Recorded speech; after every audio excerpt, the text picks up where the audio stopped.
Thank you. Thank you so much, Cecilia Bohnfeldt-Dell.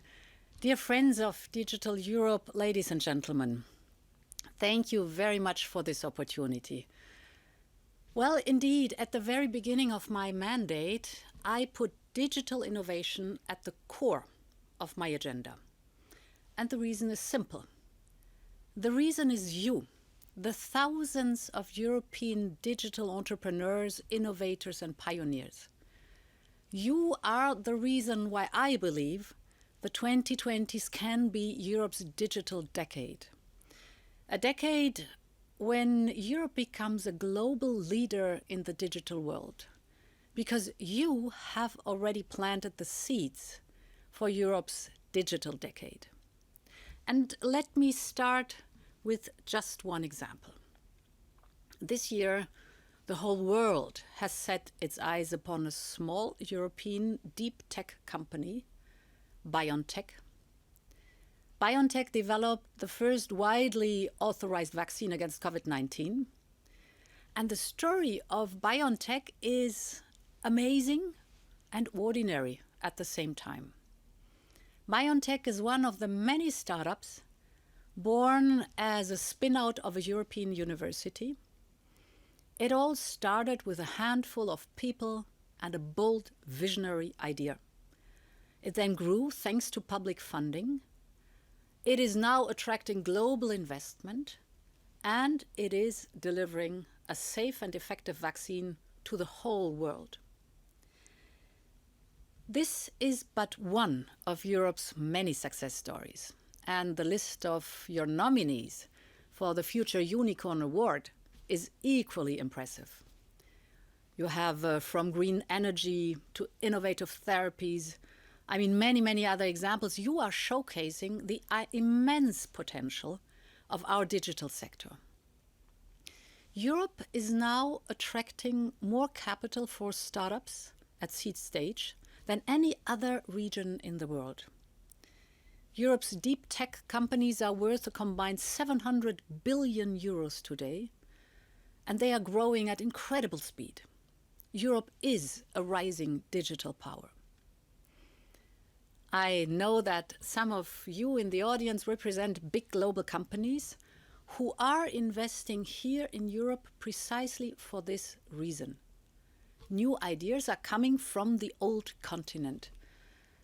And this isn't only about startups in deep tech. European industry as a whole is entering a new era. 1/4 of industrial robots in the world are produced in Europe.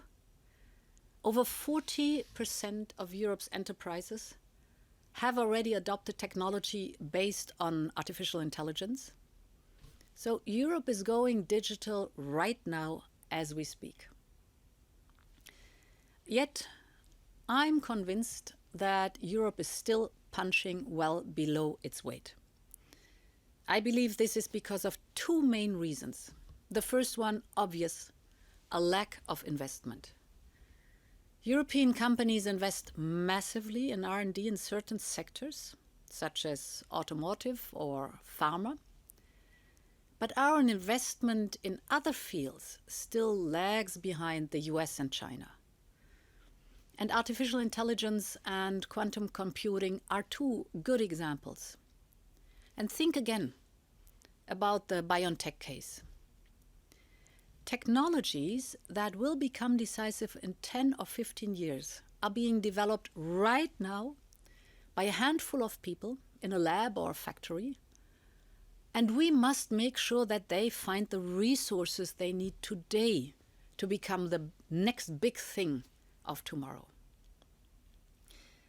And the second issue we must tackle concerns rules and regulations. For years, our digital businesses have dealt with way more obstacles than their competitors abroad. And small and promising European companies have had a hard time when trying to scale up beyond national borders. Investment has been delayed because the rules of the game were not clear. And as a result of all this, too many European businesses have left our continent in order to grow. Today, I would like to tell you about how we are changing this. With more public investment and with business-friendly rules, so that Europe's digital decade can begin. Now first, on investment. Of course, these are tough times for businesses all across Europe.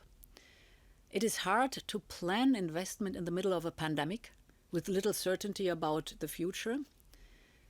And this is one of the reasons why we have put together Next Generation EU. You know it, the recovery plan worth 750 billion euros, which comes on top of the European and the national budgets. Next Generation EU is the largest digital investment plan Europe has ever seen. At least 20% of Next Generation EU will fund digital investment. And that means roughly 150 billion euros. So Next Generation EU will help bring high-speed internet to all corners of our union, including our countryside. It will invest in the skills European workers need for the digital transition. Building on the experience of Gaia X, Next Generation EU will support the creation of a European cloud, a world-class infrastructure to store and manage data with the highest standards on security, on privacy, and on data portability. And Next Generation EU will also support the creation and the expansion of digital innovation hubs. These are places where businesses can find the digital solutions they need. And thanks to digital innovation hubs, traditional industries will learn that they will gain from using data and artificial intelligence. And digital businesses will find new investors who can help them scale up. So Next Generation EU can be a game changer. The fourth industrial revolution blurs the lines between the digital and the physical world. You are the vanguard of Industry 4.0. And now Next Generation EU can help this fourth industrial revolution just to go mainstream. Don't get me wrong. I know that public investment cannot change the world alone. So the second thought is that this is a moment to join forces between public and private investors. Last year, for instance, we created a new European investment fund for artificial intelligence and blockchain. We are now working together with the European Investment Bank, with national investment banks, and with venture capital investors. In the first year, we've put together 700 million euros of investment, and I'm sure we can reach 3 billion euros this year. So for a small digital business or deep tech startup, this can make a world of difference. As resources from Next Generation EU start to flow into our economies, it's now time to join forces between the public and the private sector. And there is a second field where the European Union can make a great difference: in our internal market. This year, we are rewriting the rule book for our digital internal market. I want companies to know that across the European Union, there will be one set of core digital rules, instead of this patchwork of national legislation and national regulators for the same company, you know. All digital business in Europe, from Riga to Bilbao, should have the same geographical horizon. The European single market, with 500 million consumers and continent-wide opportunities. So, we are creating a single set of rules for all digital businesses operating in Europe. And this is why we have just presented two new pieces of legislation, the Digital Services Act and the Digital Markets Act. The Digital Services Act defines the responsibilities of all digital actors operating in Europe. And the Digital Markets Act will ensure that the online world remains a space of innovation and accessible to all players, big and small. These are just the first steps, and more are following. Now, let me focus in particular on data and artificial intelligence. Two sectors where the lack of clear rules creates uncertainty for businesses and for customers alike. Machine-generated data can be the fuel for Europe's recovery. We are literally sitting on a gold mine. Every day, every European business produces data without even noticing. Research tells us that the potential value of data produced in Europe will soon reach 1.5 trillion euros a year. Imagine, 1.5 trillion. And we are only using a tiny percentage of this treasure. Data can make our fields more fertile. It can predict a machine's failure and fix it before it even happens. Data can cut Europe's energy consumption massively, with benefits for the planet and for your balance sheets too. For all these reasons, and many, many more, data need to be shared and exchanged more widely.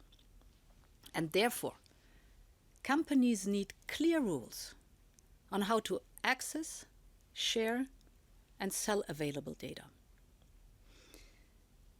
Last November, we introduced a regulation on European data governance.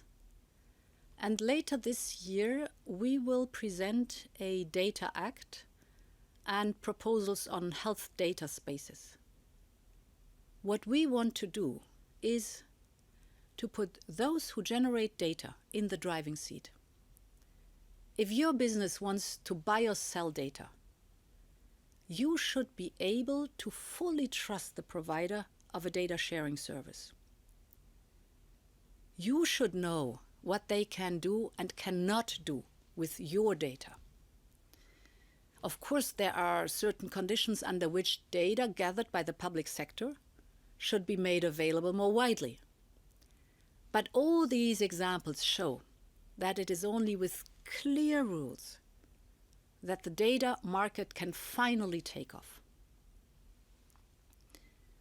Data are also the essential fuel of artificial intelligence. And I want to be very clear on this. I believe in the power of artificial intelligence. Just look at the winner of last year's Future Unicorn Award, Corti from Denmark. They are using AI and voice recognition to help doctors predict heart attacks. It's simply amazing.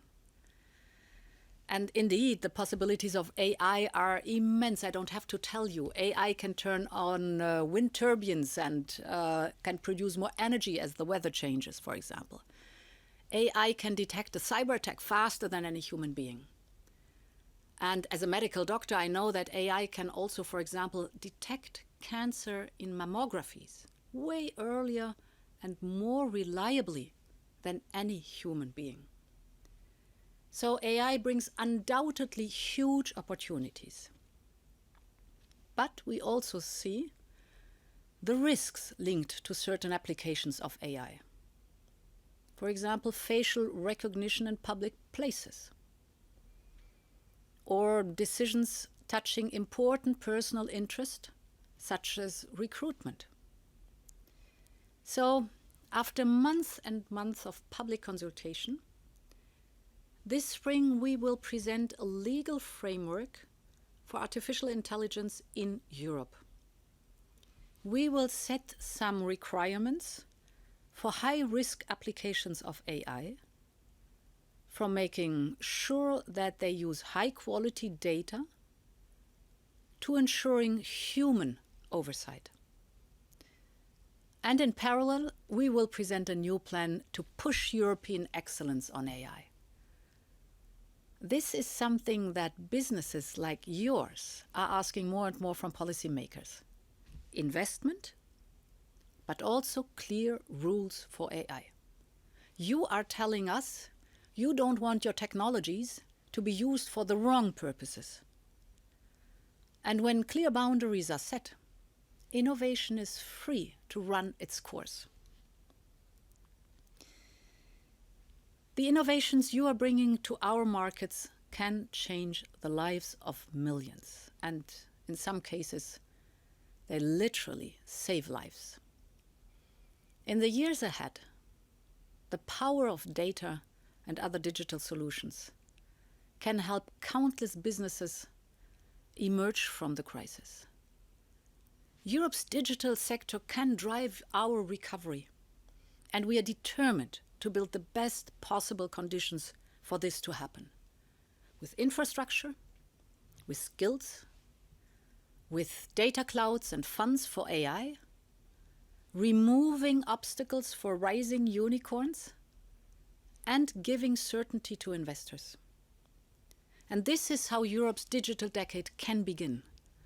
A decade when we become masters of our digital future. Finally, masters of digital. Thank you very much for your attention.